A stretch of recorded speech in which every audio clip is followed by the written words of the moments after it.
একে একে গেম খেলা ছেড়ে দিচ্ছে আমাদের সকল পছন্দের ইউটিউবাররা। ইন্ডিয়া থেকে জ্ঞান গেমিং এবং রাইস্টার বাংলাদেশ থেকে গেমিং উইথ থালা। শুধু ইউটিউবাররা যে গেম খেলা ছেড়ে দিচ্ছে বিষয়টা এরকম না, সাধারণ পাবলিকও অনেকে গেম খেলা ছেড়ে দিচ্ছে। গেম যে আর আগের মতন নাই তা এখন দেখলে বোঝা যায়। গেম যে সম্পূর্ণভাবে ধ্বংস হয়ে গিয়েছে বিষয়টা এরকম না, চাইলে কিন্তু এটা রিকভার করা পসিবল। আর বর্তমান গেমে কিন্তু হ্যাকারদের সংখ্যা অনেক বেড়ে গেছে, আর এর জন্য দায়ী গারিনা নিজে। গাইজ, আজকে আমি তোমাদেরকে হ্যাক রিলেটেড এমন কিছু থিওরি বলবো, এমন কিছু তথ্য বলবো যা আগে কেউ কখনো বলে নাই বা আগে কোনো জায়গায় শুনো নাই। একটা গেমে হ্যাক এমনি এমনি তৈরি হয় না, এর জন্য প্রয়োজন হয় সোর্স কোড। আসলে এই সোর্স কোডটা কি, কিভাবে কাজ করে, কিভাবে মডিফাই আনা হয়, একটা অ্যানিমির হেডে কিভাবে লাগে, হ্যাকাররা কিভাবে এটা ভেক্টরাইজ ম্যাথমেটিক্যালি পরিবর্তন করে, সব কিছুই বল। আসলে এই সোর্স কোডগুলো হ্যাকাররা কোথায় পায়, হ্যাক ডেভেলপারদেরকে এগুলা দেয় কে, তারা কিভাবে এগুলা মডিফাই করে। আজকে তোমাদেরকে আমি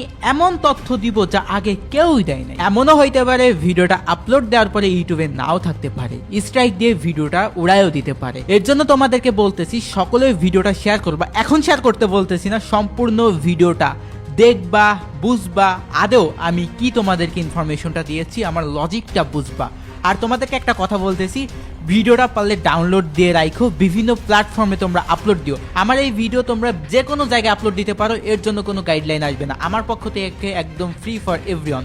তোমরা টিকটক, ইউটিউব শর্টস, আদার্স কোনো প্ল্যাটফর্ম থাকলে আপলোড দিবা নির্দ্বিধায়। ওই যে একটা কথাই আছে না, একতাই বল। অর্থাৎ তোমরা যত বেশি হাইপে উঠাইবা, যত বেশি এটা নিয়ে কথা বলবা, তত বেশি কিন্তু তাদের জায়গা মতন লাগে। টপ আপের জন্য যারা বিশ্বস্ত ওয়েবসাইট খুঁজতেছো তারা চলে আসতে পারো ffTopBD.com এ। এখানে বাংলাদেশের স্বল্প মূল্যে ডায়মন্ড পেয়ে যাচ্ছ। তাছাড়া রয়েছে ফাস্টেস্ট এআই ডেলিভারি। এখানে তুমি 24 আওয়ার্সই টপ আপ করতে পারো। পেমেন্ট করাও একদম সোজা, বিকাশ সহ আরো অনেক মাধ্যম রয়েছে। তাছাড়া এখানে তোমরা ইন্দোনেশিয়া সার্ভারেও টপ আপ করতে পারবা, ইভো অ্যাক্সেস নিতে পারবা, ইউনিপিনও নিতে পারবা। গাইজ, আমি তোমাদেরকে রিকমেন্ডেড করবো তাদের টেলিগ্রামে জয়েন হয়ে থাকার জন্য। সো গাইজ, যারা টপ আপ করতে চাও এখনই চলে যাও ffTopBD.com এর লিংক ভিডিও ডেসক্রিপশন বা পিন কমেন্টে পেয়ে যাবা। ওয়েট গাইজ, তোমাদের কোনো কিছু বুঝতে অসুবিধা হলে তোমরা এই ভিডিওটা দেখে আসতে পারো। তোমরা সকলেই জানো গেমের মধ্যে প্রতি 2 মাস পর পর ওবি আপডেট আসে, আর প্রতিটা ওবি আপডেটে কিছু না কিছু পরিবর্তন হয়। আর এই পরিবর্তনটা শুধু গেমের ভিতরেই হয় না, গেমের যে ফাইলগুলো রয়েছে, সোর্স কোডগুলো রয়েছে, সেগুলোর মধ্যে কিন্তু হিউজ পরিবর্তন হয়। ওইগুলো আপডেট করা হয়, ওইগুলো চেঞ্জ করা হয়, আবার ওইগুলা হচ্ছে কিছু কিছু জায়গায় সেমও রাখা হয়। আর একটা হ্যাক ভার্সন বা হ্যাক অ্যাপিকে তৈরি করতে হইলে সোর্স কোড মডিফাই করতে হবে। সোর্স কোড মডিফাই না করলে কিন্তু কখনো এই গেমের মধ্যে সেই অ্যাডভান্টেজগুলো নিতে পারবা না। সাপোজ ভাই হ্যাকাররা বা হ্যাক ডেভেলপাররা খুব কষ্ট করে একবার সোর্স কোড মডিফাই করে ফেলাইলো, তাই বলে কি তারা প্রতিটা মাসে প্রতিটা ওবি আপডেটে সোর্স কোড মডিফাই করতে পারে? এটাও কি তোমাদের মনে হয়? আমি ভাই সরাসরি অফিসিয়ালদের দোষ দিচ্ছি না, তারপরে আমার সন্দেহের বেশে বললাম, এটা তোমরা জাজমেন্ট করবা আমার ভিডিওটা দেখার পরে। প্রতি 2 মাস পর পর তারা হ্যাক কিভাবে ডেভেলপমেন্ট করে, সোর্স কোডগুলা আসলে তারা কই থেকে পায়, একটা নর্মাল প্লেয়াররা সোর্স কোড কি আদেও পাবে? আচ্ছা, তার আগে তোমাদেরকে একটা বিষয় ক্লিয়ার করে দিই। সোর্স কোড কি, সোর্স কোডগুলা কিভাবে মডিফাই করা হয়, কিভাবে এটা কাজ করে, কিভাবে অ্যানিমির মাথায় যায় গুলিটা লাগে, এটাই বলি। যেমন হ্যাকাররা মারলেই হেডশট লাগে, তো এম লকটা কিভাবে হয় সেটাই বলি। ভেক্টরাইজ টার্গেটিং এর মাধ্যমে হয়। তো এটা কিভাবে কাজ করে? গেমের মধ্যে তোমার এইম আসলে একটা 3D স্পেসে ভেক্টরের মতো কাজ করে। যখন তুমি ক্রসেয়ার নাড়াও তখন সেটা একটা কোঅর্ডিনেট সিস্টেমে এক পয়েন্ট থেকে আরেক পয়েন্টে যায়। হ্যাকাররা কোডের এই ভেক্টর ক্যালকুলেশন অংশটা মডিফাই করে দেয় যাতে ক্রসেয়ার সব সময় অ্যানিমির মাথার দিকে অটোমেটিক ভাবে লক হয়ে যায়। এই ভেক্টর মডিফিকেশন মানে হলো যে গেমের কোডে যে ম্যাথের ফর্মুলা আছে সেটা এমন ভাবে বদলে দেওয়া হয় যে তোমার গুলি করার সময় এইম নিখুঁত ভাবে অ্যানিমির মাথায় গিয়ে লাগে। অর্থাৎ সহজ ভাষায় আমি তোমাদেরকে বলি, যখন তুমি গুলি করতেছো ওই ফাইলের মধ্যে এমন একটা পরিবর্তন আনা হয়, তোমার গুলিটা অটোমেটিক ভাবে অ্যানিমির মাথায় গিয়েই লাগবে। আর এটাকেই বলে এইম লক। তোমরা অনেকে বুঝতে পারতেছো না, অনেকের মাথার উপর দিয়ে যাচ্ছে, তো তাদেরকে রিকোয়েস্ট করতেছি সম্পূর্ণ ভিডিওটা দেখার জন্য, তাহলে আশা করি সবকিছুই বুঝবে। গাইস, রিকয়েল শব্দের সাথে সবাই পরিচিত, তো এটা কিভাবে কাজ করে, হ্যাকাররা কিভাবে এটা মডিফাই করে সেটা আমি বলতেছি। রিকয়েল হচ্ছে একটা স্বাভাবিক ফিজিক্যাল প্রভাব যেটা গুলি করার সময় ক্রস এয়ারকে উপরে নিচে বা এদিক ওদিকে নাড়িয়ে দেয়। হ্যাকাররা এই রিকয়েল ফ্যাক্টরকে কোডের মধ্য থেকে 0 করে দেয়, যা একেবারে মুছে ফেলে। এর ফলে যেটা হয়, তুমি যতবারই গুলি করো রিকয়েল হবে না, সেটা পুরোপুরি গেমের স্বাভাবিক ফিজিক্সকে পরিবর্তন করে দেয় আর গুলি করা অনেক সহজ হয়ে যায়, কারণ তুমি একদম স্টেডি করে গুলি করতে পারতেছো, কারণ ভাই এর ফ্যাক্টরি জিরো থাকতেছে। তাহলে রিকয়েল কিভাবে? শুধু রিকয়েল না ভাই, আরো কিছু পরিবর্তন আসে। আচ্ছা তোমরাই প্রশ্ন করো ভাই, তোমরা নিজেদেরকে নিজেরা প্রশ্ন করো এগুলা কিভাবে সম্ভব?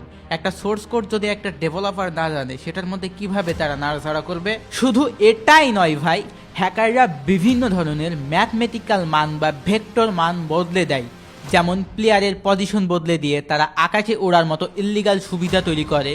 কেউ কেউ এক শটে একাধিক অ্যানিমিকে মারার মতো কোড মডিফাই করে যাতে গেমের ফিজিক্স পুরোপুরি ভেঙে যায়। এর মানে গাইস বুঝতেছো, ওই গেমটা যারা খেলবে ওই হ্যাক ভার্সন দিয়ে তাদের হাতে পুরো কন্ট্রোলটা তারা নিজেদের ইচ্ছা মতোই মডিফাই করতে পারতেছে। শুধু এটাই নয় ভাই, লোকেশন হ্যাকও রয়েছে। লোকেশন হ্যাকের মূল ধারণা হচ্ছে গেমের ভেতরে কোঅর্ডিনেট সিস্টেমকে পুরোপুরি ম্যানিপুলেট করা। প্রতিটি প্লেয়ারের অবস্থান গেমের মধ্যে XYZ কোঅর্ডিনেট হিসেবে সেভ থাকে। যখন হ্যাকাররা লোকেশন হ্যাক করে তখন তারা এই কোঅর্ডিনেট ডেটা অ্যাক্সেস করে এবং প্লেয়ারদের অবস্থান একদম নিখুঁতভাবে দেখে ফেলে।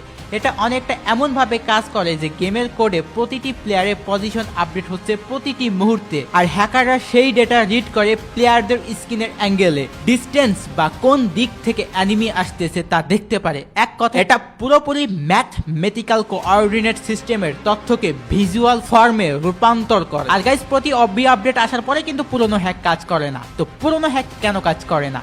আপডেট আসার পরে গেমের যে ওবিবি ফাইলের অফসেট আছে সেটা পুরোপুরি চেঞ্জ হয়ে যায়, ডাটা স্ট্রাকচার রিম্যাপ হয়ে যায়, নেটওয়ার্ক প্যাকেজিং ফরম্যাট চেঞ্জ হয়ে যায়, অ্যান্টি চিট ডেডিকেশন রুলস পুরো চেঞ্জ হয়ে যায়, নতুন চিট যোগ করে। এর ফলে পুরনো যে কোড থাকে সেটা তারা হারায় ফেলে। এর কারণে পূর্বের যে হ্যাক সেটা কাজ করা বন্ধ করে। তাহলে আমার প্রশ্ন, হ্যাকাররা প্রতি ওবি আপডেটের পরে নতুনভাবে হ্যাক কিভাবে তৈরি করে? আপডেট আসার পরে হ্যাকারদের নতুন হ্যাক তৈরি করার জন্য জানতে হয় নতুন আপডেটের নতুন ওবি ভার্সনের কোন মেমোরি লোকেশনে কোন ধরনের ডাটা আছে, আর বর্তমানে অ্যান্টিচিট কি ধরনের পরীক্ষা করছে, সোর্স কোডে কি কি পরিবর্তন এসেছে, সবকিছুই জানতে হয়। আর এগুলা ছাড়া একটা হ্যাকার কখনো হ্যাক ডেভেলপ করতে পারবে না। কিন্তু ভাই, প্রতি ওবি আপডেট আসার পরে নতুন নতুন হ্যাক তৈরি হচ্ছে। তাহলে প্রশ্ন হচ্ছে, এইসব ইনফরমেশন তাদের কাছে কে লিক করছে? নতুন আপডেটের পরে এনক্রিপশন কি, coordinate system access, real time data reading tools, overlay visualisation software, game memory modification tools, scripting বা ইনজেকশন টুলস, ডিবাগিং বা reverse engineering tool, packet sniffing tools, anti cheat bypass, development tools সবকিছুই পরিবর্তন হয়ে যায়। তাহলে প্রতি আপডেটের পর এই ইনফরমেশনগুলো হ্যাক সেলার বা হ্যাক ডেভেলপাররা কই থেকে পায়? কারণ ভাই, এই ইনফরমেশনগুলো আমার বা তোমার পক্ষে জানা কখনোই সম্ভব না, বা ওই হ্যাক ডেভেলপার বা হ্যাক সেলারদের পক্ষেও জানা সম্ভব না। তাহলে তারা এগুলা কোথায় পাচ্ছে? নিশ্চয়ই গেরিনার অফিসিয়ালদের হাত রয়েছে, তারা এগুলা হ্যাকারদের কাছে লিক করতে। তারা প্রতিনিয়ত পোস্ট করে 1 লাখ 2 লাখ 10 লাখ হ্যাকারদের আইডি ব্যান করা হচ্ছে। ভাই, হ্যাকারদের আইডি ব্যান করতে করতে তারা ফেয়ার প্লেয়ারদের আইডিও ব্যান করে দিচ্ছে। তারা যদি এতই হ্যাকারদের আইডি ব্যান করে তাহলে এগুলা কি তাদের চোখে পড়ে না? বাংলাদেশ সার্ভারে সিএস র্যাঙ্কের লিডার বোর্ডে তাকাইলে দেখতে পারি টপে যত প্লেয়ার আছে সবাই হ্যাকার, সবাই প্যানেল ইউজার। এগুলা কি গারিনার চোখে দেখে না, নাকি তারা অন্ধ? যদি তারা চোখে দেখতো সেই আইডিগুলা কিভাবে রিজনের লিডার বোর্ডে মাসের পর মাস টিকে আছে? এত এত হাজার হাজার লক্ষ লক্ষ আইডি কি ব্যান করতেছে যদি লিডার বোর্ডের রিজনে থাকে হ্যাকাররা? হ্যাক নিয়ে ডেডিকেটেড ভাবে যদি আমি কথা বলতে চাই, আধা ঘন্টা থেকে 1 ঘন্টা পেরিয়ে যায়। এখন গাইস, অন্য পয়েন্টে আসা যাক। গেমের মধ্যে ঘন ঘন ইভেন্ট, এত এত ইভেন্ট গাড়িনা দিচ্ছে। এর ফলে গাইস, এই ইভেন্টগুলো পারফেক্টলি কমপ্লিট করতে গেলে প্রতি মাসে 30 থেকে 40 হাজার ডায়মন্ড মিনিমাম খরচ হয়। বর্তমানে যারা এই গেমটা খেলে অধিকাংশের বয়স 15 থেকে 20 বছর। তারা এইসব নতুন আইটেম দেখে ডায়মন্ড টপ আপ করতে পাগল হয়ে যায়। এখন একদল পাবলিক বলতে পারে, জিসান ভাই আপনি তো প্রতি মাসে lakh lakh diamond top up করেন, কোটি কোটি ডায়মন্ড নষ্ট করেছেন। তো তাদের উদ্দেশ্যে বলতে চাই, আমি যে টপ আপটা করি তা আমার একটা কন্টেন্টের উদ্দেশ্য এবং টপ আপ করি সম্পূর্ণ নিজের টাকায়, ইনকামের কিছু অংশ দিয়ে। কিন্তু যাদের বয়স 15 থেকে 20 বছর তারা সবাই কি চাকরিজীবী? সবাই কি কাজ করে? অধিকাংশ ছেলে পেলেই কিন্তু পরিবার থেকে টাকা নেয় এবং সেই টাকা দিয়েই টপ আপ করে। ভাই, ইভেন্টের কথা বাদই দিলাম, গেম খেলতে হইলে ভাই গান স্কিন ছাড়া এখন গেম খেলাই যায় না। একটা গানের অ্যাবিলিটি যদি থাকে double rate of fire, single damage, আর তোমার কাছে যদি কোনো গান স্কিনই না থাকে, অপোনেন্ট ভাই তোমার থেকে অনেক বেশি অ্যাডভান্টেজ পাবে এবং তোমাকে মেরে দিবে। মারা খাওয়ার পরে তোমার মনে একটা প্রশ্ন জাগবে, তার কাছে গান স্কিন ছিল এর জন্য সে আমাকে মারতে পেরেছে, আমার কাছে গান স্কিন নাই, আমি তাকে মারতে পারি নাই। তখন তোমার মনে একটা জিনিসই ঘুরপাক খাবে, আমারও একটা গান স্কিন প্রয়োজন, আর সেই গান স্কিন বের করতে যায় তুমি খরচ করে ফেলো হাজার হাজার ডায়মন্ড। কারণ বর্তমানে গেমটা অনেক বেশি হাইপ উঠছে ই স্পোর্টস এর কারণে, আর ই স্পোর্টসে পার্টিসিপেট করতে হলে তোমাকে গেম খেলতে হবে, আর গেম খেলতে হলে তোমাকে প্র্যাকটিস করতে হবে। প্র্যাকটিস কোথায় করবা? র্যাঙ্ক ম্যাচ বা ক্লাসিক ম্যাচ। সব সময় তো আর তুমি ই স্পোর্টস খেলতে পারবা না, বা সবসময় টাকা দিয়ে খেলতে পারবা না, তাই না?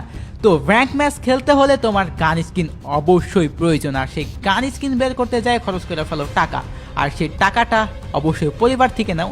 কয়েকজন আছে যারা নিজে ইনকাম করে, বাট সবাই তো আর ইনকাম করে না গাইস। এমন অনেক সার্ভার আছে যেগুলোতে গান স্কিন আছে কিন্তু গান স্কিনের কোনো অ্যাবিলিটি নেই। এটা কিন্তু তালা ভাইও তার ভিডিওতে বলেছিল, ইভেন আমিও বলতেছি, আমিও নিজেও চেক করছি, অনেক সার্ভার আছে সেগুলাতে কিন্তু গান স্কিনের কোনো অ্যাবিলিটি নেই। তুমি চাইলে তোমার মতো স্কিন নিতে পারো, বাট সেগুলোর অ্যাবিলিটি কাজ করবে না। অ্যাজ লাইক ই স্পোর্টস, বর্তমান ই স্পোর্টসে কিন্তু গান স্কিনের অ্যাবিলিটি কাজ করে না, কিন্তু বাংলাদেশ সার্ভারের র্যাঙ্ক ম্যাচে কাজ করে। আর আদার্স অনেক সার্ভার আছে র্যাঙ্ক ম্যাচেও সেই স্কিনগুলো কাজ করবে না, ইভেন ই স্পোর্টসেও কাজ করে না। তো সেই জায়গাটায় গাইস কোনো ভেদাভেদ থাকে না, টাকা থাকলেও তুমি গেম খেলতে পারো, না থাকলেও গেম খেলতে পারো। কিন্তু ভাই বাংলাদেশ সার্ভারে গেমটা হয়ে গিয়েছে পে টু উইন, অর্থাৎ টাকা আছে তো গেম খেলো, টাকা নাই তো ভাই চুরি করো, চুরি করে টপ আপ করো, এরকমই হয়ে গেছে যদি গেমে টিকে থাকতে চাও আর কি। গাইস ফ্রি ফায়ার গেম যে নিয়মে চলছে, এই নিয়মে যদি গেম চলতে থাকে তাহলে গেম আর বেশি দিন টিকবে না। ওল্ড অনেক প্লেয়াররা অলরেডি লিভ নিয়ে নিয়েছে, ইভেন গাইস অনেক ইনফ্লুয়েন্সাররাও কিন্তু লিভ নিয়ে নিয়েছে। আর গাইস হ্যাক রিলেটেড অনেক ইনফরমেশন কিন্তু আমি অলরেডি তোমাদেরকে দিয়ে দিয়েছি। আমি তোমাদেরকে রিকমেন্ডেড করব এই ভিডিওটা তোমরা ডাউনলোড করে রাখো, কারণ এনি টাইম এই ভিডিওটা ইউটিউব থেকে উড়ে যেতে পারে। আর এই ভিডিওটা তোমরা যত পারো তত বেশি শেয়ার করবা আর সব জায়গায় পোস্ট করবা, ইভেন ভিডিও ডাউনলোড করে টিকটক, ফেসবুক, রিলস, ওয়াইটি শর্ট সব জায়গায় পোস্ট করবা তোমরা। আর গাইস আমি তোমাদের পাশে সব সময় আছি, তোমাদের জন্য সব সময় লড়ে যাব, সত্যকে সত্য, মিথ্যাকে মিথ্যা সব সময় বলবো। ভিডিওতে লাইক না দিয়ে থাকলে লাইকটা দিয়ে দিও, আর সাবস্ক্রাইব না করলে সাবস্ক্রাইব করে আমার পাশে থাকো। দেখা হচ্ছে পরবর্তী কোনো ভিডিওতে, ততক্ষণ ভালো থেকো, সুস্থ থেকো, আল্লাহ হাফেজ।